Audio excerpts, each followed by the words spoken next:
चलिए जय हिंद। तो इस वीडियो में मैं आपके लिए लेकर आया हूं 20 मस्ट इंपॉर्टेंट सब्जेक्टिव क्वेश्चन जो स्टूडेंट क्लास 12 में हैं, ठीक है ना, जो इस बार एग्जाम देने वाले हैं, जो 2024 में एग्जाम देने वाले हैं।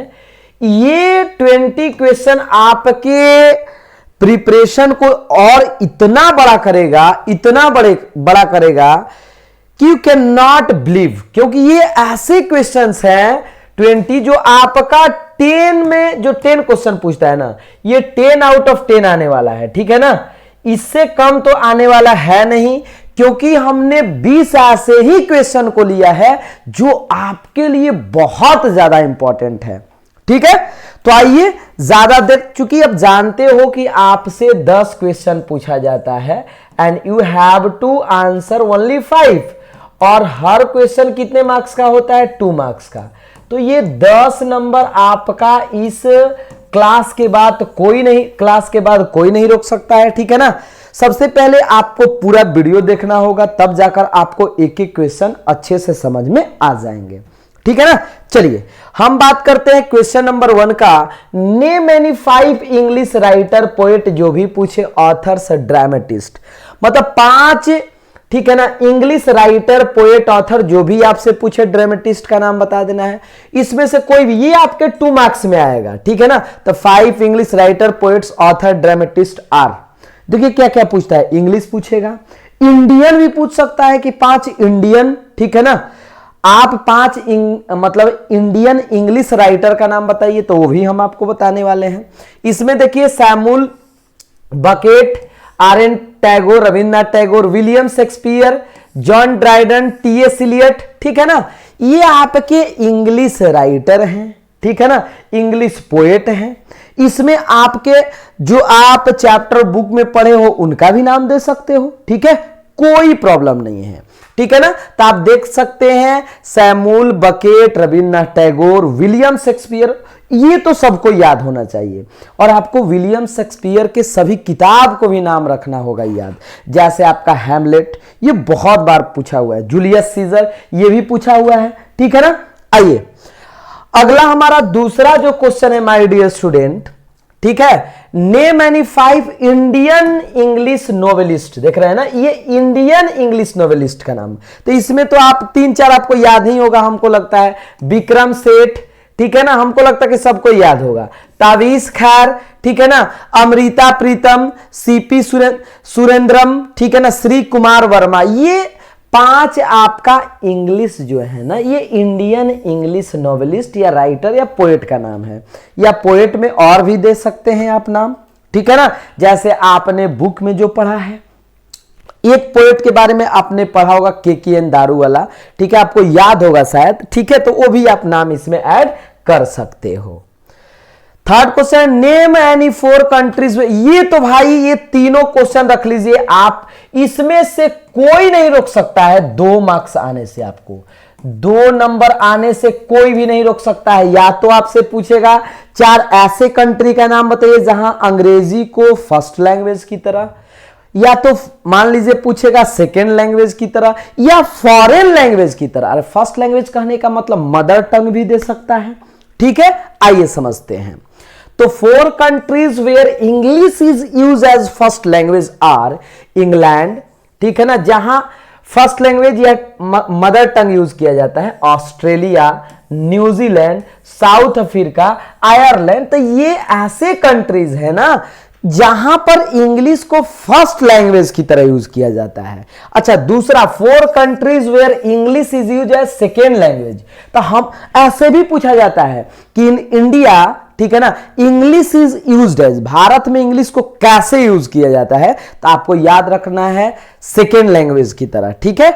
इंडिया हो गया, Pakistan, Singapore, Malaysia, Hong Kong, there are so many countries where English are use as second language, okay. तो आपको माय डियर स्टूडेंट ये एकदम 100% रट जाओ ना, क्या दिक्कत है, रट जाओ।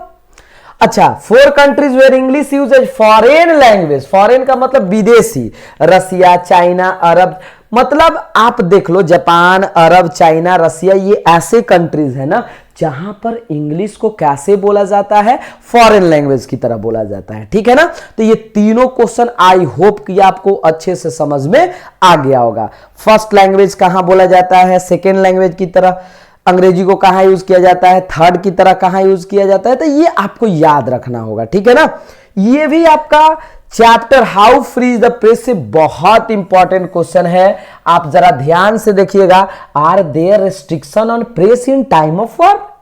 क्या युद्ध के समय, ठीक है ना, अखबार या मीडिया वाले पर रोक रखा जाता है? बिल्कुल, it is absolutely right, yes, हम लोग बोल सकते हैं। पता है क्यों?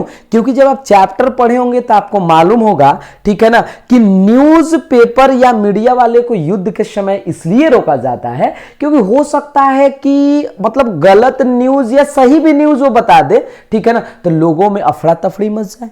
ठीक है ना, मान लीजिए मरा 5 बता दिया 50 ऐसे, वो तो अपने ही चिल्लाता है, चिल्ला चिल्ला कर लोगों में, ठीक है, एक आक्रोश आ जाएगा। इसलिए उस समय कुछ देर के लिए उन सभी को मतलब बंद कर दिया जाता है, रोक कर रखा जाता है। देखिए, यस इट इज ट्रू, एकदम सत्य है। There is a ban on the press in time of war, एकदम सही है कि बैन किया जाता है, बिकॉज क्योंकि there is risk of leaking sensitive information. देख रहे हो ना, क्योंकि लीक होने का थोड़ा सा ये होता है, एक मतलब मन में, गवर्नमेंट के मन में एक होता है कि अगर कहीं ये लीक ना कर दे बात को, लीक करने से सब कोई जान जाएगा, तो फिर आप समझ सकते हैं देश का माहौल क्या हो सकता है।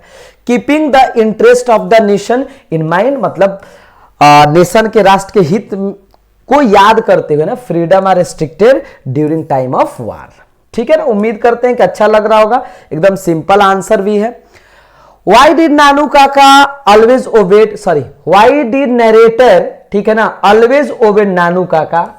क्यों हमेशा नरेटर जो थे नानू काका का बात मानते थे? Because Nanu Kaka was his maternal uncle. ठीक है ना, क्योंकि नानू काका उसके मामा जी थे, that's why he obeyed him. ठीक है ना, उनका कहना मानते थे। या how did the under secretary change his appearance to a company? ये दूसरा क्वेश्चन है कि कैसे अंडर सेक्रेटरी ने अपना अपीयरेंस, अपना दिखावा चेंज किया नानू काका का साथ देने के लिए।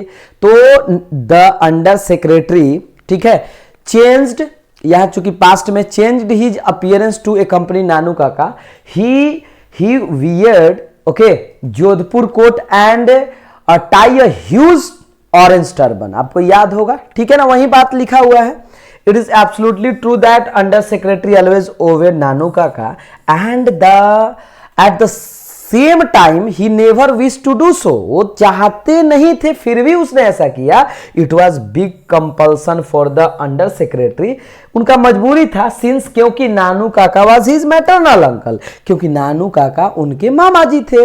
Also Nanu Kaka was very affectionate to under secretary's mother, Nanu Kaka तो उनके भाई थे, मम्मी के भाई थे, इसलिए उनको कहना मानना पड़ता था। अच्छा जी, अगला क्वेश्चन है, What did Zakir Hussain please himself to? मतलब डॉक्टर जाकिर हुसैन खुद से क्या प्लीज करते हैं, क्या प्रतिज्ञा करते हैं? ठीक है ना, देखिए जरा। तो Zakir Hussain please himself to the loyalty of our past culture. वो बताते हैं कि मैं पास्ट कल्चर का पूरी तरह से क्या करूंगा, एक तरह से कहिए कि मतलब उसका सम्मान करूंगा, ठीक है ना, उसका देखभाल करूंगा। Okay, he pledges his loyalty to our country irrespective of religion और लैंग्वेज। मतलब ये भी कहते हैं ही प्लीजेज, प्रतिज्ञा करते हैं, हिज लॉयल्टी, अपने लॉयलिटी का, लॉयल्टी का मतलब क्या होता है, वफादारी का, अपने नेशन के प्रति बिना किसी भेदभाव का, ना तो रिलीजन का ना तो लैंग्वेज का। He pleases himself to work for its strength and progress and the welfare of the people. ये मतलब प्रतिज्ञा करते हैं भारत के, अपने देश के स्ट्रेंथ के लिए, ब्यूटीफुल के लिए, कि मैं अपने देश को मजबूत बनाऊंगा, सुंदर बनाऊंगा, यहाँ के लोगों का काम करूंगा, लोगों के लिए काम करूंगा, उनके भलाई के लिए। पीपुल विदाउट डिस्टिंक्शन, बिना भेदभाव के, ना तो कास्ट का, ना तो कलर का, ना तो क्रीड का। ठीक है ना, एकदम अच्छे से आप लोग को यही याद हो जाएगा, ज्यादा आपको मेहनत करने का जरूरत नहीं है। ठीक है ना, बिल्कुल ज्यादा जरूरत नहीं है। अगला क्वेश्चन कहा जा रहा है कि how do we treat people outside our herd. जब आप चैप्टर 5 पढ़े होंगे ना, chapter 5 okay, ideas that have help mankind. तो उसमें ये क्वेश्चन है कि हम लोग अपने समाज के बाहर लोगों से कैसे व्यवहार करते हैं। तो उसमें दिया हुआ है कि हम लोग we are friendly with our neighbourhood, मतलब अपने पड़ोसी के साथ या अपने लोगों के साथ तो हम लोग फ्रेंडली रहते हैं, but our behaviour is as ferocious as an animal with the people who is not in our society. जो हमारे सोसाइटी के नहीं होते हैं उनके साथ हमारा व्यवहार वैसे ही होता है जैसे किसी जानवर का। वही बातें कहा जा रहा है my dear student. Within the herd we are friendly towards each other, मतलब हम लोग अपने हर्ड में, अपने हर्ड का मतलब क्या, जैसे अपने एक होता है ना भीड़ में, ठीक है ना, हम लोग एक दूसरे के फ्रेंड हैं, but as far as it is concern living outside our herd, लेकिन अगर बाहर का बात किया जाए we are as ferocious as animal, हमारा वैसे ही व्यवहार होता है जैसे किसी जानवर का। In context of behaving people outside the herd we are not less like animal, हमारा व्यवहार अगर बात किया जाए दूसरे व्यक्तियों से तो बिल्कुल जानवरों से कम नहीं होता है, मतलब उतना ही होता है जितना जानवरों का होता है। ठीक है, तो उम्मीद करते हैं कि एकदम अच्छे से समझ में आ रहा होगा, याद भी हो रहा होगा। ठीक है, अच्छा जी, अगला question, who were known as university wits, university who were known, किन्हें जाना जाता था, किन्हें जाना जाता था यूनिवर्सिटी विट्स। देखिएगा, the immediate procedures of William Shakespeare, याद रखिएगा, university wits William Shakespeare who introduce the romantic form of drama in English literature, they are known to be the university wits, याद रखिएगा। ठीक है ना, मतलब इमीडिएट जो प्रोसीजर्स था विलियम शेक्सपियर्स का, ठीक है ना, जो उनका प्रक्रियाएं था, उसी को हम लोग यूनिवर्सिटी विट्स के रूप में जानते हैं। दे वेयर क्रिस्टोफर, ठीक है ना, मार्लो, रूबर्ट ग्रीन, जॉर्ज पिल, मतलब ये सब नाम है, ठीक है ना, जो इमीडिएट प्रोसीजर्स में काम किए। ठीक है, तो यूनिवर्सिटी विट्स का नाम आएगा तो आप विलियम शेक्सपियर का नाम याद रखिएगा। ठीक है ना, किसे जाना जाता था, तो you must remember that. What makes a man's power feeble, आदमी के शक्ति को कौन सा चीज मतलब कमजोर बनाता है, तो his bad time, okay, his bad time, okay, his bad time makes a man's power feeble, मतलब उसके खराब सिचुएशन ही आदमी की शक्ति को कमजोर बनाता है। नहीं तो आप तो जानते ही हैं जब मानव जोर लगाता है पत्थर भी पानी बन जाता है। ठीक है, लेकिन उसका खराब जब समय आता है ना तो वो एकदम से टूट जाता है व्यक्ति। A man has a weakness that he Niels down before his bad luck, देख रहे हो ना, जब उसका बैड लक आता है तो वो नील डाउन, एकदम उसके आगे झुक जाता है। ठीक है, और कहा जा रहा है he loses ability to face it, वो अपना जो एबिलिटी होता है, योग्यता होता है ना, तो उसके सामने एक समझिए कि हार मान लेता है। Even he does not take a profit of his good fortune. तो यही बातें इसमें बताया जा रहा है, आसानी से आप याद रख सकते हो। अगला क्वेश्चन है कि what has formed the speaker's blood, आखिर स्पीकर्स का ब्लड कैसे बना हुआ है, यह आपका सेकेंड चैप्टर से है। ठीक है ना, सॉन्ग ऑफ माई सेल्फ से। उसमें यहां थोड़ा सा पैट्रियोटिक अपने देश के प्रति प्रेम को लेकर बता रहे हैं कि हमारा जो, जैसे आई एम मेड ऐसे भी बोला जा सकता है। ठीक है ना, bye American soil American blood, ठीक है ना, अमेरिका की मिट्टी अमेरिका के हवा से बना हुआ है। The speaker's blood is made of American soil and air, he is solely American in his vision, by this word he wants to show his affection for his country. ठीक है ना, वो अपना प्रेम अपने कंट्री के प्रति दिखाते हैं, ये बताकर कि मैं यहीं के हवा से, यहीं के मिट्टी से, यहीं के, ठीक है ना, मतलब जो कुछ भी मेरे पास है सब यहीं का है। ठीक है ना, सब कहां के है बाबू लोग, कहां के, अमेरिका का बात हो रहा है। Is the speaker afraid of death, क्या स्पीकर मौत से डरते हैं, तो ये तो द सोल्जर का है। सोल्जर कभी मौत से डरता है क्या, नहीं डरता है। No no no no, a soldier never afraid of death, यानी no, the speaker is not afraid of his death, rather he wants to sacrifice his life for the country. मतलब क्या कहा जा रहा है, rather he wants to sacrifice his life for the country, वो तो चाहता है कि मैं अपना जीवन पूरा बलिदान कर दूं अपने, ठीक है ना, देश के लिए। And the dreams haven to be as his country, ठीक है, सबका ड्रीम भी होता है। What do you mean by great vowel shift? देखिए ग्रेट वॉयल शिफ्ट कुछ होता नहीं, बट बस याद रखिएगा जो मतलब साउंड में चेंजिंग आया ना, जो साउंड में चेंजिंग आया, मैसिव साउंड चेंजिंग, जो बहुत बड़ा एक तरह समझिए कि 15वीं से 18वीं शताब्दी में साउंड चेंजिंग आया ना, तो वही हमारा ग्रेट वॉवेल शिफ्ट हो गया। आइए समझ लेते हैं क्या दिक्कत है। The great vowel shift was a massive sound change, massive sound change affecting the long vowels of English during the 15th to 18th century। आ गया बात ना, कि मतलब एक हमारे मैसिव जो चेंजिंग हुआ ना हमारे साउंड का 15वीं से 18वीं शताब्दी के बीच में, वही हमारा ग्रेट वॉवेल शिफ्ट है। इसमें कोई बहुत बड़ा चीज नहीं है, ठीक है ना। अच्छा, basically the long vowel shifted upward, that is a vowel that used to be pronounced in one place in the mouth would be pronounced in the different place। मतलब एक जगह से दूसरे जगह जो प्रोनाउंसिएशन हुआ, मतलब इतना याद रखिएगा प्रोनाउंसिएशन को ही, ठीक है ना, जो मैसिव चेंज हुआ हमारे बोलने में, ठीक है ना, हमारे साउंड में, that is called great vowel shift. वहां से समझ में आ रहा है, कोई बहुत बड़ा चीज नहीं है। अगला,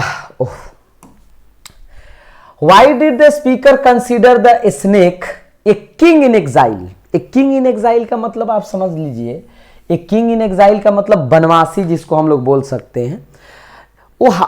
Why did the speaker consider, क्यों वो सांप को मानते कि एक king in exile? देखिए, the snake was very sober and peaceful, मतलब सांप जो था ना, आप पढ़े होंगे, एकदम शांति पूर्वक आया था। It came quietly and quenched its thirst by sipping water and looked around like a god। मतलब राइटर को ये लगता है कि वो अपना पानी पीता है एकदम शांति पूर्वक, एकदम इनको भगवान की तरह लगता है। ये इसमें बता रहे हैं कि स्नेक मुझे अपने गेस्ट की तरह ही लगता है, ठीक है ना। अच्छा, फिर कहा जा रहा है कि the poet was highly impressed with its make and gentle behaviour, काफी पसंद करते हैं, इससे इंप्रेस भी हो जाते हैं। It cause no damage to the speaker nor it attack on him, ना तो ये डैमेज भी नहीं करता है सांप, इसलिए ये और ज्यादा इंप्रेसिव हो जाते हैं। It did not even react to the poet's hitting its body by a stick, so it seem to him like uncrowned king in exile. कहने का अर्थ है कि इन्होंने अंत में, ठीक है, बिना किसी वजह का उस पर डंडा चला दिया था, ठीक है ना, आपको याद होगा, आप चैप्टर पढ़े होंगे, तो इस बात को लेकर ये बाद में थोड़ा अफसोस भी करते हैं ना। Why had Sudanese women official stopped going to international conference? आपको याद होगा सुडानीज वुमेन क्यों इंटरनेशनल कॉन्फ्रेंस में जाना, ठीक है, स्टॉप बंद कर दी थी। देखिए, the Sudanese women official had stop going to international conference because they were tired of being told about their own lives instead of being consulted. मतलब उन्हें अपने जीवन के बारे में बोलने से मना किया जाता था, ठीक है ना, उन्हें मौका नहीं दिया जाता था, उन्हें दबा कर रखा जाता था, इसलिए उन्होंने वहां जाना ही छोड़ दिया। The people there in the conference did not consult them about the problems they themselves were are facing, rather they used to ask about their personal life. मतलब क्या, वहां के जो लोग थे ना, उन्हें बोलने का मौका नहीं। The people there in the conference did not consult them, उन्हें बिना कंसल्ट किए, बिना किसी सुझाव किए हुए अबाउट द प्रॉब्लम्स, उनके प्रॉब्लम को नहीं सुनते थे। They themselves were facing rather they used to, मतलब एक तरह समझिए कि इसलिए जाना छोड़ दी ना कि उन्हें अपने प्रॉब्लम के बारे में बोलने का मौका नहीं दिया जाता था, लोग उनके बातों को दबा देते थे।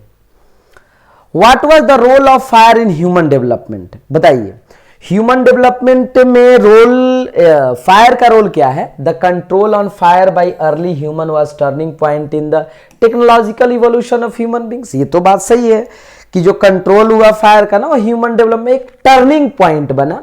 Fire provided a source of warmth and lighting, मतलब फायर जो है हम लोग को बहुत सारे प्रोवाइड किया, दिया, जैसे गर्मी दिया, लाइटिंग दिया। प्रोटेक्शन फ्रॉम वाइल्ड एनिमल, शुरू में हम लोग आग का यूज क्यों कर रहे थे खाना बनाने में? नहीं, हम लोग प्रोटेक्शन के लिए, कौन से चीज से? जंगली जानवरों से, ठीक है ना, जब आप आग जला देते हो तो आपके पास कभी भी जंगली जानवर नहीं आ सकता है। It also paved a way to create more advanced hunting tools and method for cooking for food, मतलब बाद में फिर हमने भोजन बनाना भी स्टार्ट किया। They also use fire as a source of light, light की तरह भी हमने इसका यूज किया। Indeed, सचमुच the utilization of fire prove to be a milestone in human progress. तो सबसे पहले याद रखना है कि हमने आग का यूज क्यों किया, बहुत सारे चीजों में, मतलब लाइटिंग में भी, ठीक है ना, प्रोटेक्शन के लिए भी। सबसे पहले first of all must of the our forefather used fire to save their lives from wild animals, okay, wild animal से बचने के लिए वे लोग आग का यूज करते थे। फिर खाना बनाने में भी इसका यूज होने लगा, ठीक है ना। तो ये बहुत इंपॉर्टेंट सब क्वेश्चन है माय डियर स्टूडेंट, इसको आप लोग रट जाओ, कैसे भी करके याद कर लो, इससे ज्यादा क्वेश्चन नहीं आएगा, ठीक है ना। अगर आपको पीडीएफ चाहिए तो आप तुरंत मैसेज करिए, ठीक है ना, मैसेज तुरंत करिए, क्योंकि टाइम जब बीत जाएगा तो फिर बहुत बड़ा अफसोस रह जाएगा। Why is Macavity term criminal, ठीक है, क्रिमिनल इसे क्यों टर्म किया गया, by nature Macavity is a criminal, ये तो नेचर से ही क्रिमिनल।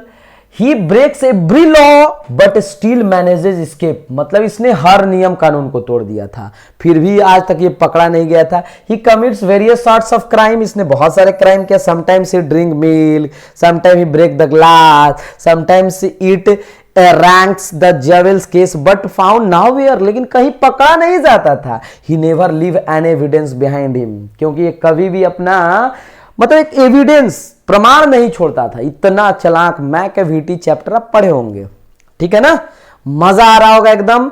एक बार आप लोग खुद से लिख लो, ठीक है, मजा आ जाएगा। ये तो 5 मार्क्स में भी पूछेगा, 2 मार्क्स में भी। How is English a world global international language, ठीक है ना। देखो तो the language which is written spoken and understood on a large area of the world map is said to be a world global international language. Sorry, मतलब ऐसा भाषा, ठीक है ना, जो लिखा जाता है, बोला जाता है, समझा जाता है लगभग हर जगह, उसे हम लोग इंटरनेशनल लैंग्वेज कहते हैं। और अनडाउटली और निसंदेह रूप से क्रेडिट गोज टू इंग्लिश, ये क्रेडिट किसको जाता है, इंग्लिश को जाता है, ठीक है ना। Approx all the countries of the world have adopted it, मतलब लगभग देश, मतलब वर्ल्ड के, संसार के हर एक देश ने इसे अपना लिया है। कोई इसे सेकेंड लैंग्वेज की तरह, कोई मदर टंग की तरह, कोई सेकेंड लैंग्वेज की तरह, कोई फॉरेन लैंग्वेज की तरह यूज करता है। अभी तो हमने पढ़ा ना, it has been the language of science and technology, ये साइंस का भी लैंग्वेज है, टेक्नोलॉजी का भी लैंग्वेज है, trade and marketing, books and, ठीक है ना, एकेडमिक। अब थोड़ा सा फास्ट पढ़ रहे हैं तो ये मत समझिए कि सर केवल पढ़ रहे हैं, नहीं, इसको एक एक एकदम, मतलब एक तरह समझिए कि एकदम इजी वे में लिखा हुआ है। तो आई होप कि आपको कोई प्रॉब्लम नहीं होगा। स्पोर्ट्स इसका कहाँ कहाँ यूज होता है देख सकते हो, ठीक है। ये साइंस का लैंग्वेज है, टेक्नोलॉजी का है, ट्रेड में, मार्केटिंग में, बुक्स, मतलब हर जगह। It also work as a link language, क्योंकि एक दूसरे भाषा को जोड़ने का कोशिश करता है all over the world today. So we can say that English is a, इसलिए हम लोग कह सकते हैं कि इंग्लिश हमारा ग्लोबल लैंग्वेज है, इंटरनेशनल, क्योंकि इसे बोला जाता है, समझा जाता है, लिखा जाता है लगभग हर देश में। अब देखिए, कोई देश इसे मदर टंग की तरह यूज करता है, कोई सेकेंड लैंग्वेज की तरह, कोई फॉरेन लैंग्वेज की तरह, ठीक है ना। ये साइंस का है भाषा, टेक्नोलॉजी का भाषा है, ठीक है। आई होप कि ये आपको समझ में आ गया होगा। How are autumn and summer related to spring, ये ऑटम और समर स्प्रिंग से कैसे रिलेटेड है, तो यस, ऑटम एंड, इसमें यस लिखने की कोई जरूरत नहीं है। Autumn and summer are related to spring. Actually autumn comes, ये तो बहुत बार बताया गया है कि ऑटम पहले आता है स्प्रिंग से, जबकि समर स्प्रिंग के बाद आता है, ठीक है ना। तो इसमें कोई बहुत बड़ा चीज नहीं है जो आपको समझ में नहीं आएगा। What does the poet think about beauty? ये तो भाई मस्ट इंपॉर्टेंट क्वेश्चन है, ठीक है ना। पोएट ब्यूटी के बारे में एपिटाफ, एन एपिटाफ पढ़े होंगे आप लोग।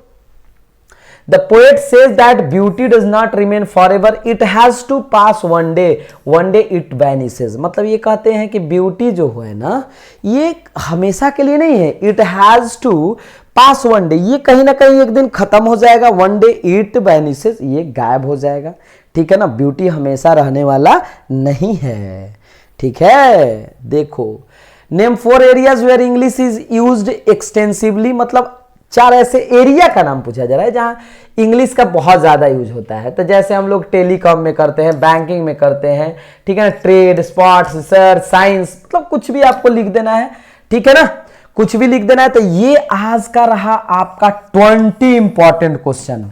आप कमेंट करके जरूर बताइए कि आपको ये वीडियो कैसा लगा, ठीक है ना। चलिए, ये आपको यदि पीडीएफ चाहिए तो प्लीज आपको सभी सब्जेक्ट का पीडीएफ मिल जाएगा, ठीक है ना, मिल जाएगा। आप जल्दी से उसको लीजिए। प्राइस मात्र 1 सब्जेक्ट का 49, इतना तो समोसा भी नहीं मिलता है 5, ठीक है ना। चलिए मिलते हैं हम लोग नेक्स्ट वीडियो में। ओके, जय हिंद।